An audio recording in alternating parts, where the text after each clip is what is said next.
दोस्तों नमस्कार। आप सकुशल रहें और आपका परिवार खुशमय रहे, यही महेश पंडित जी आप भगवान से प्रार्थना करते हैं।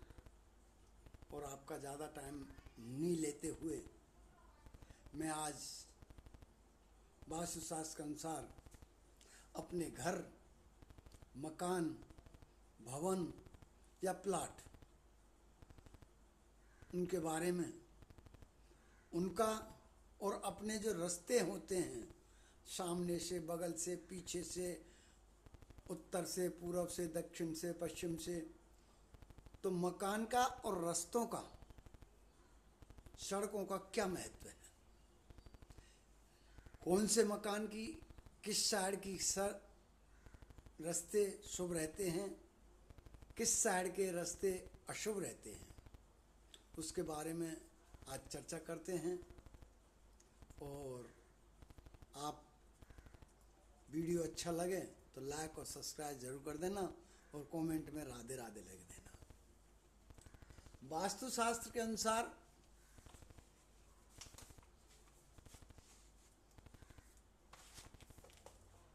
अनेक स्थान पर मार्गों के महत्व के बारे में बताया गया है। इससे हमें यह ज्ञात होता है कि किसी भी भूखंड के आसपास स्थित मार्ग किस प्रकार भूखंड में रहने वालों पर शुभ और अशुभ प्रभाव डालते हैं। किसी भूखंड के एक या अधिक दिशाओं में मार्ग हो सकते हैं। ये सभी विभिन्न परिस्थितियों के परिचायक आगे इन मार्गों के प्रभावों का विमोचन किया गया है। अब सबसे पहले चलते हैं कि अपने मकान का मुंह पूरब की ओर है। ध्यान देने योग्य बात है, चाहे कागज और पेन ले लो। अपने मकान का मुंह पूरब दिशा की ओर है और पूरब दिशा में ही मार्ग है सामने से। तो ऐसा प्लॉट क्या होता है? यदि किसी भूखंड के पूरब दिशा में मार्ग हो तथा तीनों दिशाएं बंद हो, उधर भी मकान है, इधर भी मकान है, पीछे भी मकान है, तो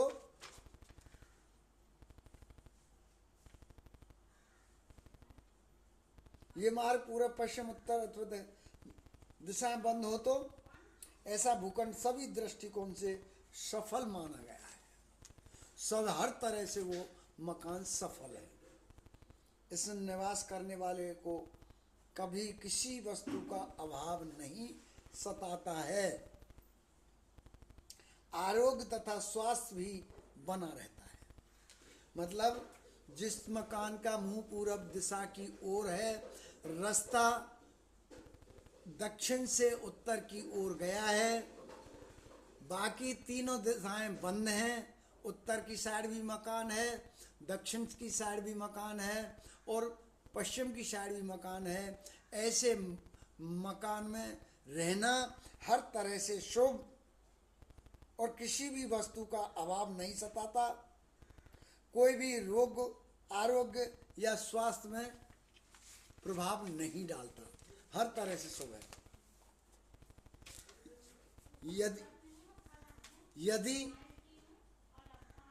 यदि उसके विपरीत दिशा हो, जैसे पूरब भी बंद हो, उत्तर भी बंद हो और दक्षिण दिशा बंद हो और अपने घर का मुख पश्चिम की ओर हो, पश्चिम की दिशा की ओर यदि मुंह हो, तो ऐसा भूखंड कैसा रहता है?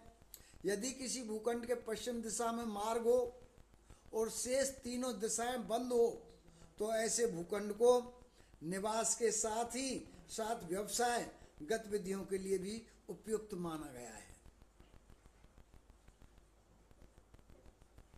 उसमें रहना तो चाहिए ही चाहिए, लेकिन व्यापार भी उसमें अच्छा भी चलेगा। तीसरा, पूरब दिशा बंद हो, पश्चिम दिशा बंद हो, दक्षिण दिशा बंद हो और उत्तर दिशा का मकान और उत्तर दिशा के सामने से रास्ता जा रहा हो, मार्ग हो, तो ऐसा मार्ग, ऐसे किसी भूखंड के उत्तर दिशा में मार्ग हो तो शेष सभी दिशाएं बंद हो, तो ऐसा भूखंड साधारण प्रभाव वाला होता है। अतः यहाँ पर जिस उद्देश्य के लिए वास्तु रचना की जाती है उसमें सामान्य लाभ होते हैं।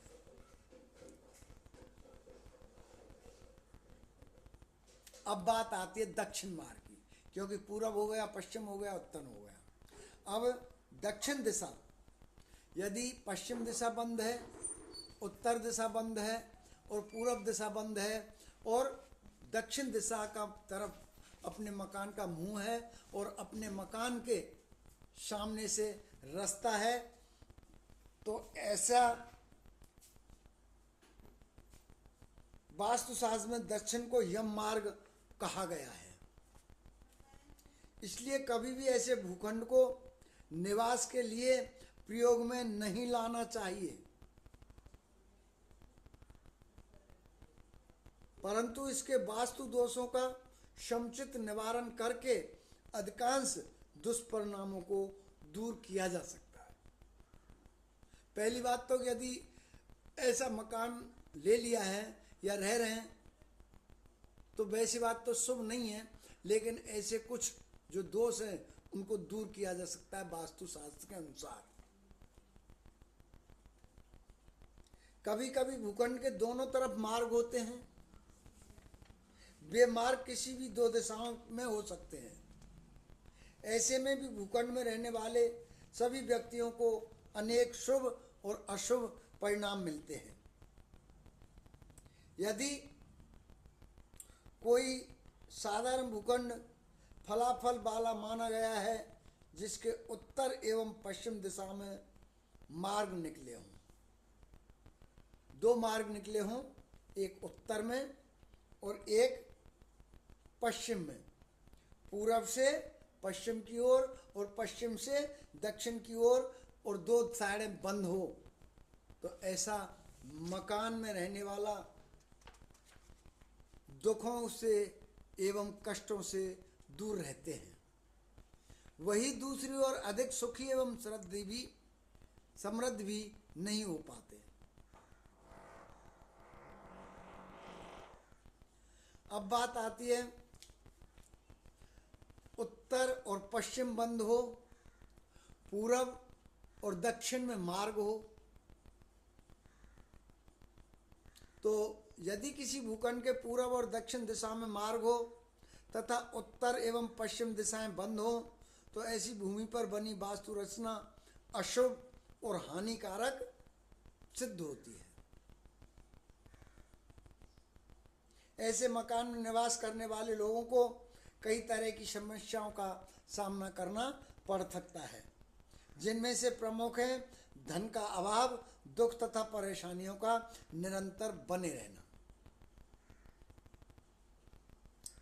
पूरब तथा पश्चिम मार्गी भूखंड, यदि किसी भूखंड के पूरब तथा पश्चिम दिशा में मार्ग हो और उत्तर एवं दक्षिण दिशाएं बंद हो, तो ऐसे भूखंड को मिले जुले प्रभाव वाला माना गया है। परंतु यदि इस भूखंड को डॉक्टर के क्लिनिक या दवा की दुकान के रूप में प्रयोग किया जा सकता है और काफी कारगर सिद्ध होता है। अब बात आती है उत्तर एवं दक्षिण मार्गी भूखंड। यदि किसी भूखंड के उत्तर एवं दक्षिण दिशाओं में मार्ग हो तथा पूर्व व पश्चिम दिशाएं बंद हो, तो यह सभी प्रकार की कामनाएं फलीभूत करने वाला सिद्ध होता है। ऐसे भूखंड पर निवास करने वाले लोग सफलता की नई ऊंचाइयां छूते हैं। अतः सदैव सभी प्रकार की व्यावसायिक तथा आवासीय वास्तु रचना के लिए ऐसे भूखंड का चयन किया जाना चाहिए।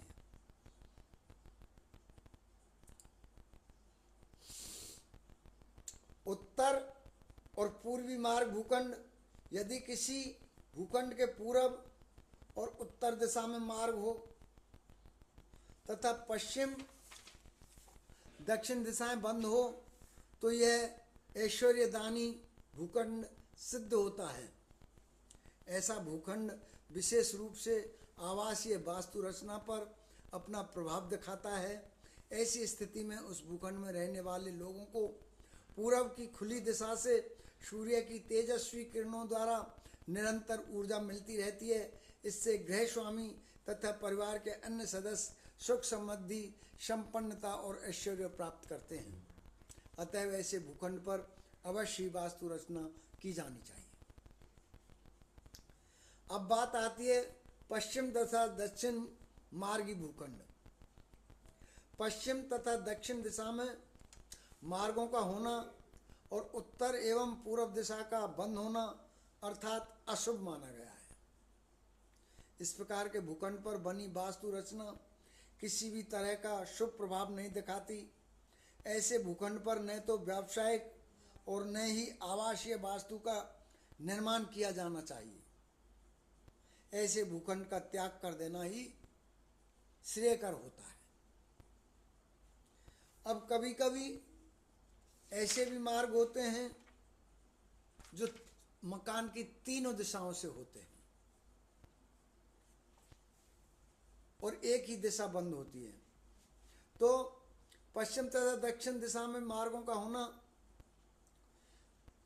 यदि किसी भूखंड के उत्तर, पश्चिम और दक्षिण दिशा में मार्ग हो तथा पूर्व दिशा किसी कारणवश बाधित हो तो ऐसा भूखंड अशुभ प्रभाव वाला होता है।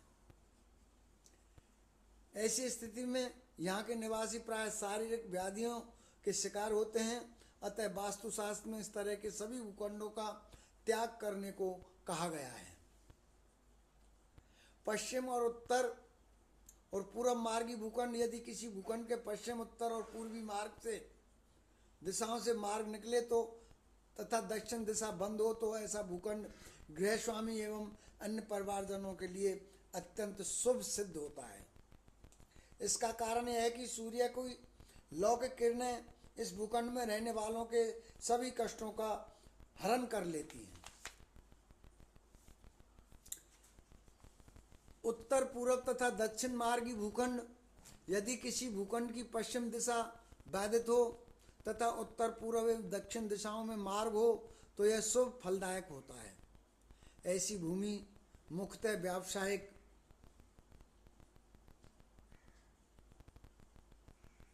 गतिविधियों में सफलता प्रदान करती है।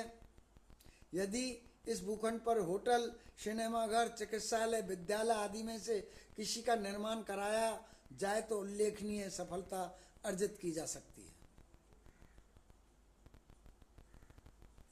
यदि भूखंड के पूर्व, दक्षिण एवं पश्चिम दिशाओं में मार्ग हो और उत्तर दिशा बाधित हो तो यह बहुत अशुभ फल देता है। यदि भूखंड की वास्तु संबंधी सभी समस्याओं का समाधान कर भी दिया जाए तो भी यह साधारण से अच्छे फल नहीं देता है। अतः ऐसे भूखंड का उपयोग कदापि नहीं करना चाहिए।